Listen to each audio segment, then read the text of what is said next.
Kami dari kelompok 3 akan mempresentasikan mengenai diagram status proses. Sebelumnya, perkenalkan, nama saya Mutawakil Namatillah dan Saya Panji Beva Pratama.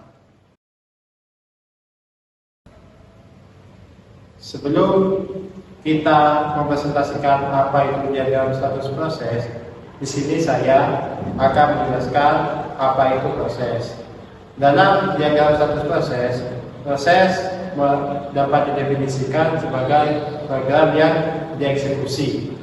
Proses ini dapat berubah dari satu status ke status lainnya, mulai dari awal dibuat hingga dieksekusi dan keluar dari sistem.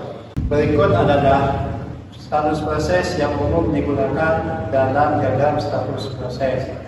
Pertama ada new.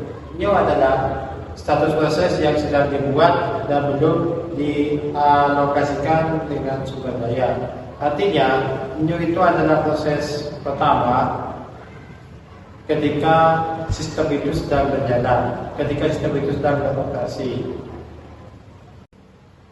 Dua, ready. Ready dapat didefinisikan sebagai status proses yang siap untuk dieksekusi oleh sistem. Artinya, suatu proses dapat berubah menjadi status ready ketika proses tersebut telah siap dieksekusi oleh sistem.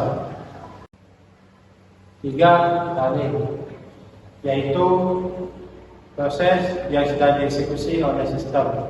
Artinya, proses tersebut memiliki kendali penuh atas sistem dan sumber daya lainnya yang diperlukan untuk menjalankan instruksinya. 4. Wait adalah status yang sedang menunggu terjadinya proses lainnya, seperti input, output, atau sinyal. 5. Wait. Wait dapat didefinisikan sebagai proses yang telah selesai dieksekusi dan semua sumber dayanya telah dibebaskan. Artinya, wait ini merupakan ending dari status proses sebelumnya. Jadi, dapat saya simpulkan bahwasanya dalam diagram status proses terdapat 5 status, yaitu new, ready, run, wait, dan terminate. Diagram status proses adalah gambaran alur kehidupan atau berjalannya suatu proses dalam sistem operasi. Di sini saya akan menjelaskan alur dari diagram status proses. Pertama-tama, status proses akan berada dalam status new. Selanjutnya, apabila sistem sudah menyetujui atau admitted, status akan langsung berubah menjadi ready. Selanjutnya, status akan berganti menjadi run. Nah, di run ini ada 3 opsi.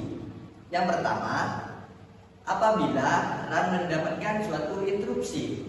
Yang kedua, run masih membutuhkan suatu input atau output atau sinyal. Apabila run mendapatkan suatu interupsi, maka status akan langsung berubah atau kembali menjadi ready. Namun, apabila di status run masih membutuhkan input atau output atau sinyal, maka status akan langsung berubah menjadi wait atau menunggu.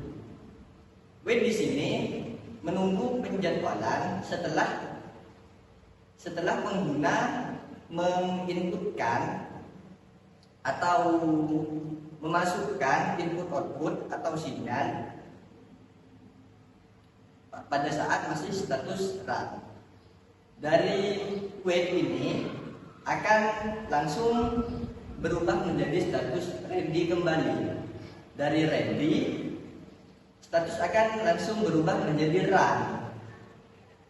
Namun, apabila di status run ini tidak mendapatkan interupsi atau membutuhkan suatu input output atau sinyal, maka dari status run akan exit menjadi terminate dan program selesai.